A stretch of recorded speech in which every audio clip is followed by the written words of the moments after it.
And we're back in the car on a Sunday like we never left. Welcome to the Confessions of a Not So Dangerous Mind podcast. I'd like to thank you all for spending some of your late Sunday afternoon into early evening here with me in New York. But once again, we're going to skip past all that promotional jazz and get right to the guts of the episode.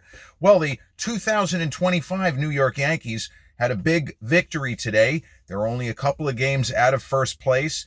And the way the schedule breaks down, in theory, they have the advantage over the team they're pursuing, the Toronto Blue Jays, who have a very difficult schedule for the more or less the rest of the season. And the Yankees' last, I think, 13 games are against very, very subpar opposition, which doesn't necessarily mean you're going to win, but you would rather face 100 loss teams than 100 win teams down the stretch of a Major League Baseball season. But we're not here to talk what we got to talk about. We're not here to talk about the 2025 Yankees. We are here to talk about one of those legendary New York Yankees seasons, which had a pivotal event which transpired starting on this day, not 2025. So if I'm asked a question, what are the 5 most iconic New York Yankees seasons? The answer that I give is a kind of combination answer, because I don't mean the 5 best New York Yankees teams, although on this list of top 5, there are at least 3 of the actual best New York Yankees teams. But if I'm asked the question, who are the 3 best teams in New York Yankees history? 1927, Babe Ruth, Lou Gehrig, etc. 1961, Roger Maris, Mickey Mantle, the home run chase. That was a team that won 109 games, I think, or 108 or something like that. The 1927 Yankees went 110-54. And the 3rd best team in Yankees history, quite clearly, is the 1998 team, which won 114 games and swept their way to the World Series. So that's 3 of the 5 best seasons in Yankees history. Now, another season where the team was good, but not on the level of the ones that I just mentioned, 1996. I think 1996 might be the single best fan season in the history of the franchise, because they had not won a World Series in 18 years. They were underdogs in the World Series big time. They faced a Braves team which had won 105 games and just dominated in the regular season. They had the kind of 4-ace rotation with future Hall of Famer Greg Maddux, future Hall of Famer Tom Glavine, future Hall of Famer John Smoltz, and they had Steve Avery, who had been a 20-game winner, Chipper Jones, Hall of Famer in his prime, Andrew Jones, a rookie who was just lighting it up. That was a hell of a Braves team. And that Yankees team lost the first 2 games at home, didn't just lose, got beaten upside down and inside out in the first 2 games at Yankee Stadium, the first World Series games at the stadium in 15 years. That was the Yankees' first World Series appearance in 15 years. 2009, the last time the Yankees won the World Series. The next time they appeared in the World Series was last year.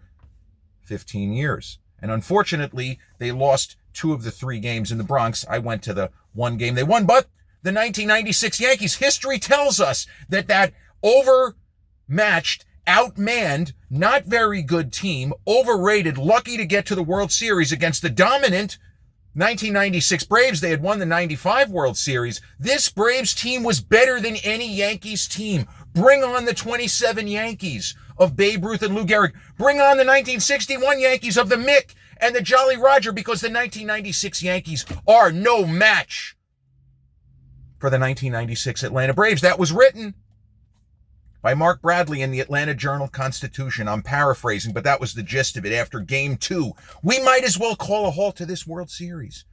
Ball game over. Braves win. But a funny thing happened on the way to the Braves beating the Yankees in 3 and the Yankees tapping out before Game 4. The Yankees came back and won 4 in a row. The 1996 Yankees, after getting the shit beat out of them in the first 2 games, they did something hearkening back to another magical season, the 5th and final magical fan season, which would be 1978. The 1996 Yankees went to Atlanta, and the last 3 games at a real fucking armpit of a ballpark, I'm sorry, Fulton County Stadium. The Yankees won all 3 at Fulton County Stadium. The undermanned, overmatched. It's not fair that we have to have this shitty of a World Series because the Yanks are just going to get swept. Well, the Yankees went to Atlanta. They won game 3. They won game 4. They won game 5. And then 2 days later, after Joe Torre, the Yankees manager's brother, got a heart transplant, and an off day between games 5 and 6, Frank Torre got a heart transplant.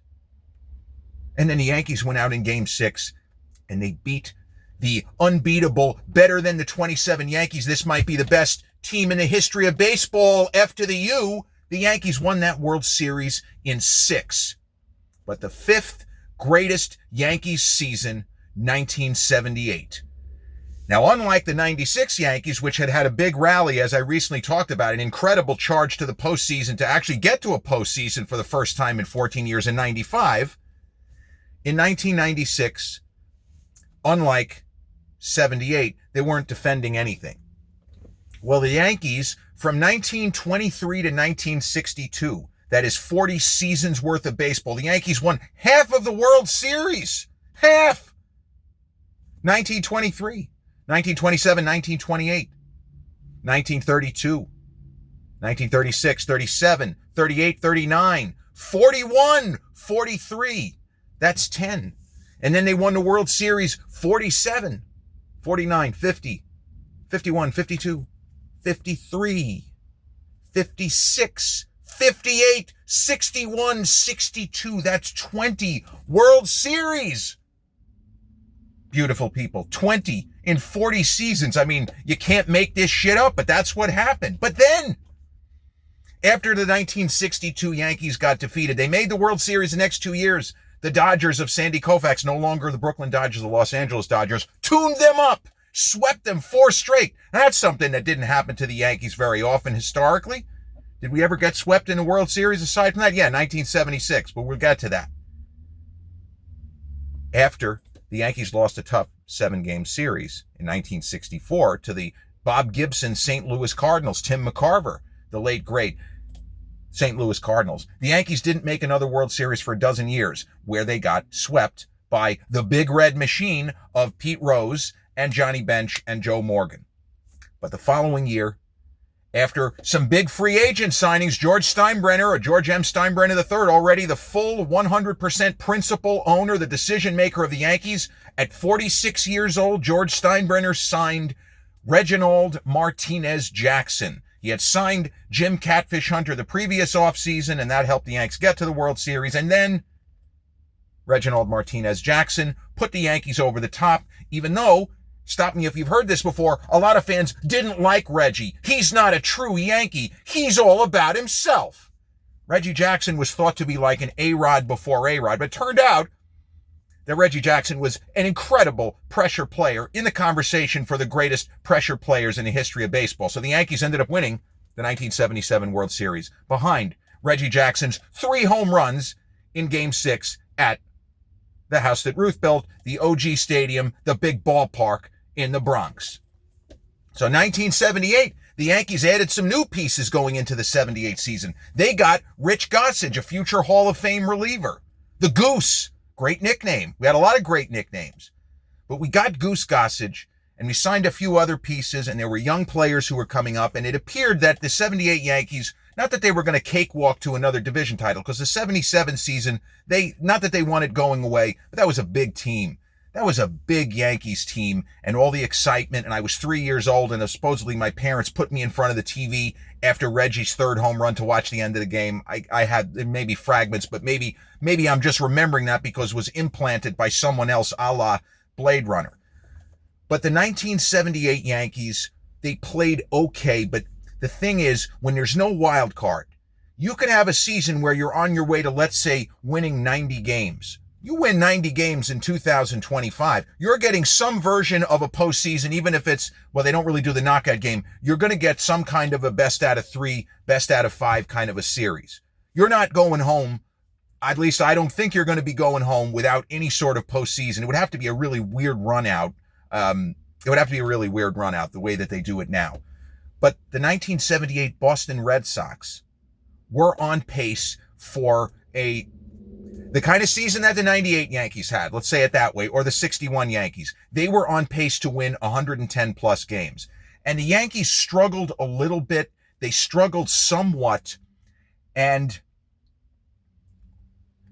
they had some injury problems, and Goose Gossage was not pitching up to the big contract. And, you get into these kinds of weird arguments and discussions that nowadays would be much bigger grist for the mill with talk radio, with the TikTok era, and with all of the different voices, whether it's someone like me, but more people with a megaphone and more people offering their opinions in some form of a public forum. And Sparky Lyle had won the Cy Young Award, and then the Yankees went and got another guy.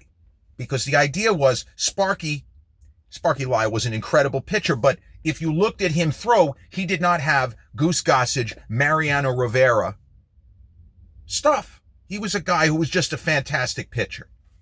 So Goose struggled. Sparky loved Goose, but he wasn't happy. And Billy Martin, as Yankees manager, he had been a player. He won all those World Series. I think he might have won 9 with the Yanks, but certainly at least 8.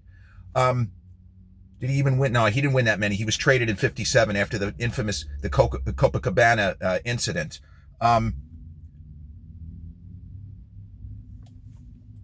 The team struggled somewhat, and they lost a bad series in Boston in June. And the only really bright spot on the team at this point was Guidry, because Guidry at mid-June was still undefeated. He was 12-0. And then he had the famous, he was 11-0, and then he had the 18 strikeout game on June 17, 1978. But it seemed that the 78 season was going to be a lost season because you can't catch a team that doesn't lose. And the Red Sox were just crushing it. And this was a Red Sox team that had legitimate Hall of Famers on the roster. Dennis Eckersley was still in his starting pitcher superstar phase. He hadn't become the bullpen, one notch below Mariano Rivera. Prime Dennis Eckersley was ridiculous. You had Jim Rice, Hall of Famer. Eckersley, Hall of Famer. Carlton Fisk, Hall of Famer. Dwight Evans, Hall of Famer. Fred Lynn, Hall of Fame caliber, didn't make the Hall. Luis Tiant, Hall of Fame caliber, I don't think he's in the Hall. This was a tremendous Boston team. They didn't seem like they were going to slip. So the Yankees played decent baseball, but they just fell further and further behind, even with Guidry. What Bill White said famously was, it felt like every day brought a piece of bad news for the 1978 Yankees in the first half of the season, except every 5th day when Ron Guidry took the mound. And Guidry, without being a big talker, a huge personality, in his older era, he's more of a character, but Guidry was a kind of calming presence on that team. And Gossage started to get it together late in the first half, but the team was still slipping. They were still falling further behind. And in July, things came to a head. And as much as this is a cliche, Billy Martin drank too much. He's a better manager than he was a baseball player. There's no doubt about that.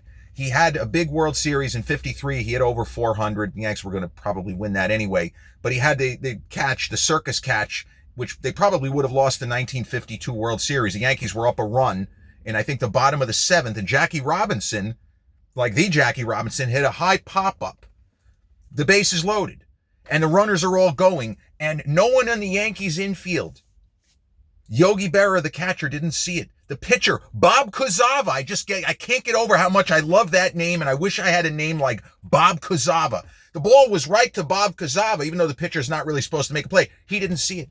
Joe Collins at first base did not see the baseball. Phil Rizzuto at shortstop didn't see the baseball. Gil McDougall at third. Nobody saw the baseball except Billy Martin, who was like 5th in line for who you would normally want to make this catch.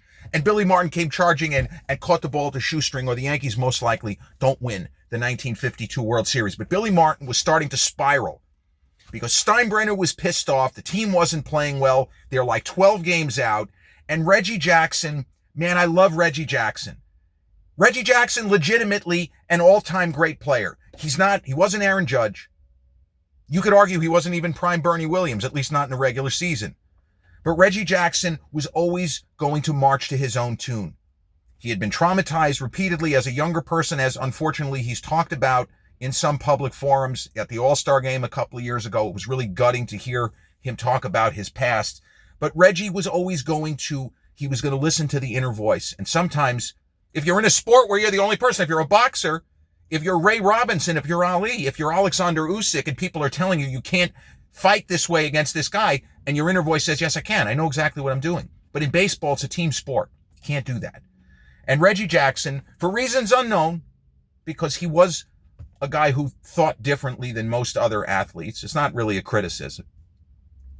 He decided in a extra innings of a game that was tied at the stadium, they put a bunt sign on. There was a runner on and no out, and Reggie attempted to put the bunt down, and he looked so bad doing it. Billy Martin says, no, just take it, let him swing, take the sign off, don't have him bunt. And Reggie Jackson tried to bunt anyway. And then when the third base coach said, bro, did you not get the sign? They want you to swing away, just take your shot. He tried to bunt again, and he bunted into a third strike. And then Billy Martin went berserk, and I can't blame him on this one, because you can't do that. That's rank insubordination. You can't, as lame as it seems, you can't disobey signals. If you're told to bunt, you bunt. If you're told not to bunt, you don't bunt. This is baseball 101 stuff. It doesn't happen very often. You don't usually see this, whether it's 2025, whether it's 1978, or whether it's the days of Babe Ruth. So the Yankees suspended Reggie for 5 games, but Billy Martin completely went off the deep end. He was drinking too much, and he made a couple of comments about Reggie Jackson and team owner George Steinbrenner. One's a born liar, Reggie. The other's convicted. George Steinbrenner, not a great piece of history, was a convicted felon. And George was lucky on 2 counts. Number 1, that he didn't go to prison. And number 2, that he wasn't forced to sell the team. Now, his crime was really a lame crime. Like, if you're going to do something, it's like Spiro Agnew taking a $5,000 bribe. Like, bro, couldn't you have taken more money if you were going to compromise? $5,000? That's it? But George Steinbrenner had been convicted of making illegal campaign contributions to Richard Nixon's reelection, in 1972. I don't even know what the crime was. Maybe he wasn't aware. It doesn't seem that there was malicious intent. Not that that's an excuse, but he was convicted. Like, Billy wasn't wrong about it. So Billy had to resign before he got fired. And the Yankees brought in Bob Lemon, who had, speaking of Hall of Famers, a Hall of Fame pitcher with the Indians, and then he had been the manager. I think he had been a manager also with the Indians. And while Reggie was out, the Yankees won 5 in a row. And the Red Sox, for the first time in the 1978 season, they slumped. They slipped. They showed that they were not going to win 115 games. So the Yankees got the deficit down to 10. And it still felt like, well, they're fucked.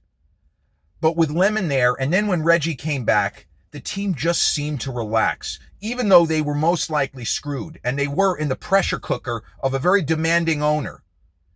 Even the young George Steinbrenner, he had the imperiousness of his older era, even in the 70s. And as I said, George is like 4 years younger than I am now in 1970, or 3 years. But he had the bearing and the standing of an elder. That was just how he looked. He did have an imperiousness. And for those who don't know, if you care, the Steinbrenner family, they owned American Shipbuilding. It was George's father, I believe, who invented that company. That was the single biggest builder of ships in the United States. Like, he wasn't a random, not that there's anything wrong with being a tech billionaire, but this guy's family built ships.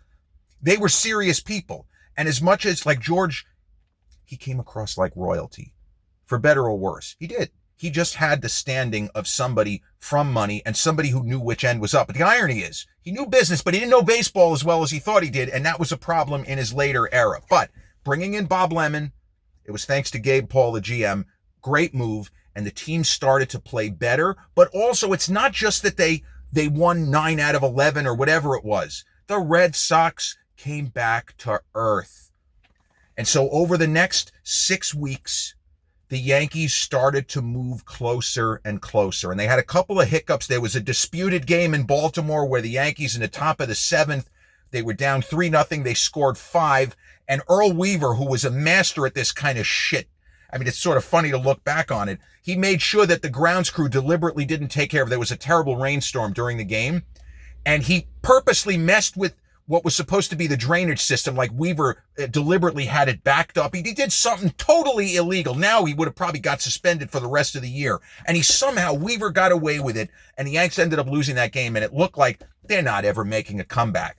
But as August moved forth, they just got closer and closer. And they didn't have any more skips or blips. And by September 7th, 1978. I'm sorry it took me almost 20 minutes to get to the on this day portion of today's broadcast. On September 7th, 1978, the Yankees landed, well, I don't know if they landed, they took a train most likely, in Boston for a 4-game series against the Red Sox, with the Red Sox leading them by exactly 4 games. And the mood going into that series was Boston was in trouble because the Yankees they looked like the 77 team, and they had Reggie Jackson and Goose Gossage, who was throwing like prime Mariano Rivera. Gossage at his best, again, no one was Mariano, but Goose at his peak was real close because he was throwing literally 100 miles an hour. The guy threw like Nolan Ryan, and he had a really good wipeout slurve. It was a combo of a slider and a curveball, and he had impeccable command. For a guy who, when you watched him pitch, he looked like he didn't know where he was throwing the baseball.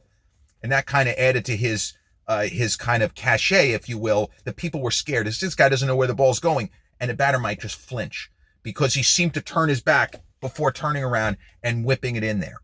So the Yankees went into Boston, and they just beat the crap out of the Red Sox. They won 4 straight, and they didn't just win 4 straight.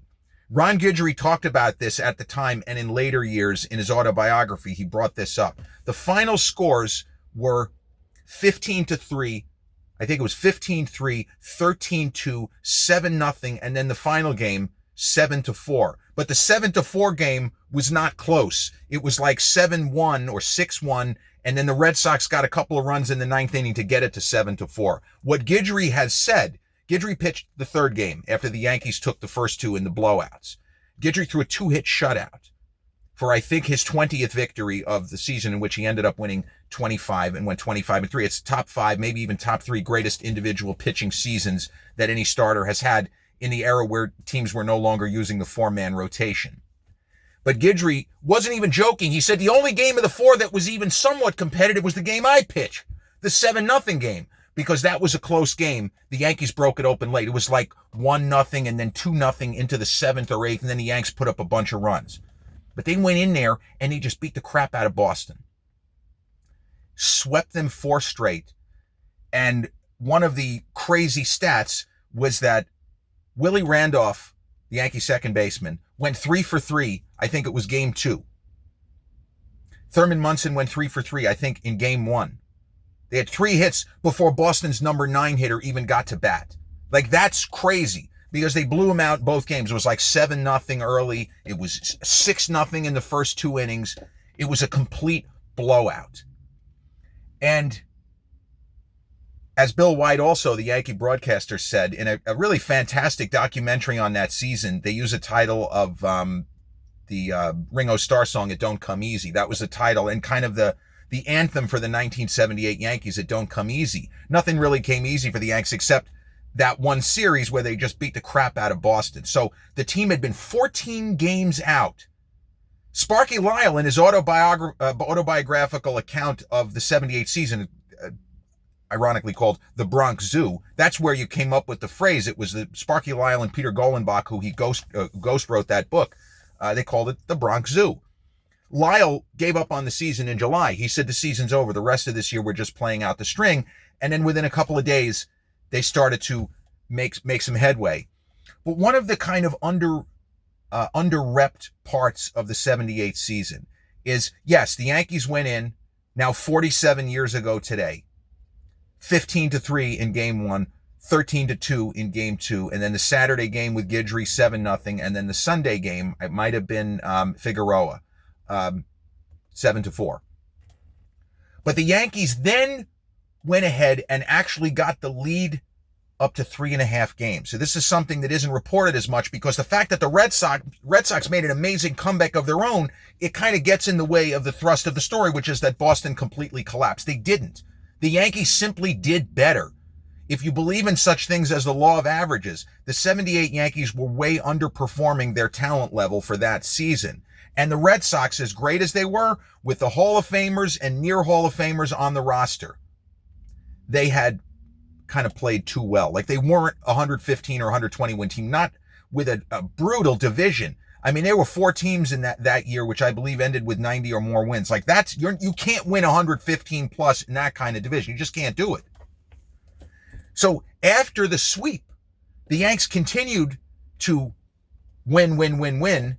And a week later, it would have been, I think, the Wednesday night game at Yankee Stadium. Ron Guidry on regular rest. This is something that you are never going to see again in baseball. Guidry threw the 2-hit shutout to get the Yanks to within 1 game in the Saturday game. So this would have been September 9th of 78. 5 days later, before a packed house at the stadium, and the Yankees holding a 1.5 game lead, Ron Guidry threw another 2-hit shutout. That Red Sox team crushed left-handed pitching all season. You had Jim Rice, who had 46. He went 46 and 139. Like he was doing juiced ball, Jose Canseco. He was putting up those kinds of numbers in 1978. That's why Jim Rice is in the Hall of Fame. That one year, he ended up winning the MVP. Some people thought it should have been Guidry because, the Yankees, maybe he was more valuable. I mean, it's, kind of splitting hairs in that kind of context. But Jim Rice, Dwight Evans, Carlton Fisk, not George Scott, but those 3 guys were absolute mashers. And Guidry, 18 innings against that team. 1 at Fenway, 1 at Yankee Stadium. 2-hit shutout. You're never going to see anything like that again. Throwing a pair of 2-hit shutouts in the cauldron of one of the last great true pennant races. Guidry was just unbelievable. 170 career wins. Probably the best pitcher who's not in the Hall of Fame. Best starter who's not ever going to make the Hall. He just didn't do it long enough. 170 and 91 lifetime record. 3 20-win seasons. He needed at least, I think, 1 more 20-win season. But the Yankees, the day after Guidry shut out, they won again. They pushed the lead to 3.5 games. And there were only like 22 or 23 games to go. It seemed that Boston was done. They're fucked. They're finished. But baseball has a way of normalizing. And that's where you say it's a long, long time from March to September. And this Yankee season, the 78 season, if it was today's, we'll reboot the Matrix and have the current tech of all of the social media and all of the different people who are allowed to scream and yell about Volpe sucks and why is Boone still the manager? Why is Cashman the GM? This team is a disaster, right? 3 weeks ago, a month ago, the season's over. This is disgusting. I'm never going to another game. We hear it and we hear it and we hear it. Well, in 1978, we would have heard all of that. The Boston Red Sox were choke artists. This is disgusting. We're never going to win another World Series. I mean, they did have to wait 26 years to win another World Series. But the Red Sox simply had played too good relative to the Yankees. They came back to earth, but they did not quit. And Boston asserted or reasserted themselves and just played tremendous baseball in the last couple of weeks of the season. They won their last 8 games. The Yankees didn't have any room for error because Boston, there were a couple of Yanks had a few tough losses in mid-September. And then there was literally a dance of death in the final week where the Yankees had a 1-game lead. And each night, Red Sox win, Yankees win. Red Sox win, Yankees win. Red Sox win, Yankees win. Red Sox win, Yankees win. But on the last game of the season, the Yanks had a home game against a terrible Cleveland Indians team. They needed a win. If they won, they're in the postseason. They go to Kansas City. They get an off day. And Red Sox are done. But it's baseball. And sometimes you just lose even to a shitty team. Even in a game that you are trying desperately to win, Rick Waits threw a complete game. And the Yankees, it was a 2-2 game early. And the Yanks just got blown out. So that's how you get the Bucky Dent game, which, yes, it was a play-in game, but technically it was game number 163 of the 78 season. So that's a year where they played more than 162 games. And, well, history tells us that Bucky fucking Dent hit a killing home run when it looked like the Red Sox were going to shut the Yankees out. They were close. They had a 2-0 lead, 2 outs in the 7th, and the Yanks didn't have any pinch hitters. And here comes Bucky to put one over the monster. And then the Yankees barely held on to win that game, the single biggest pressure victory in Yankees history, and arguably the greatest regular season game ever played. The Red Sox beat reporter, ESPN guy, Peter Gammons has always said that, and that's something, if he's asked a question out of context, what's the greatest regular season baseball game? He's going to say it's the Bucky Dent game. It's not even close. Because of the season, because of all of the drama that had happened up to that point with the Boston Massacre, with the Yankees coming from so far back, that's the greatest regular season game ever played. And history tells us that after the incredible pitched battle of the season of the Bucky Dent game on October 2nd, 1978, the Yankees went ahead and defeated the Kansas City Royals. This is a championship series, but they were only best of 5. The Yankees won a tough series. They took it in 4.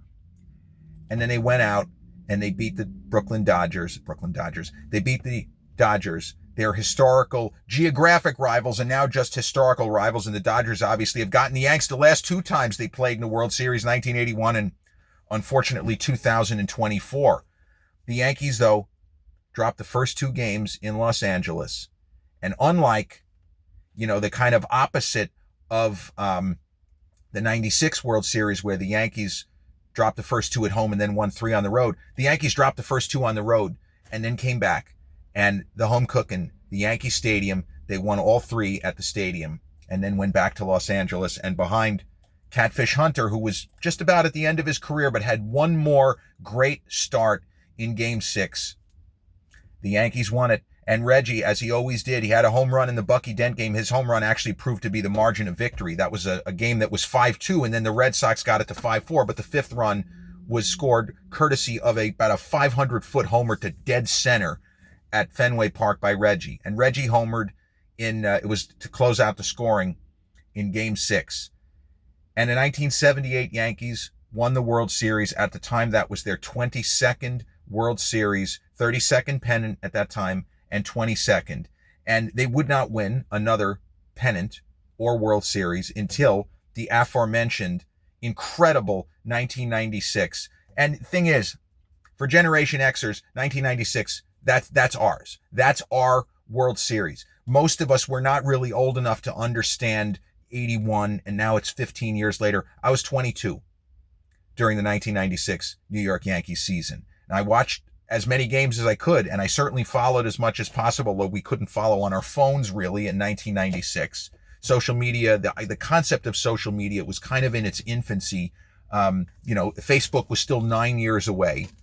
The idea of cell phones, I knew some people who had them. I don't know what the max capabilities, if you ask me, as the 1996 World Series unfolded, what was the maximum capability for a cellular phone?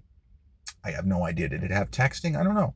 I knew guys who had car phones, but that's almost a different technology, even though it shouldn't be, but it wasn't the exact same, process.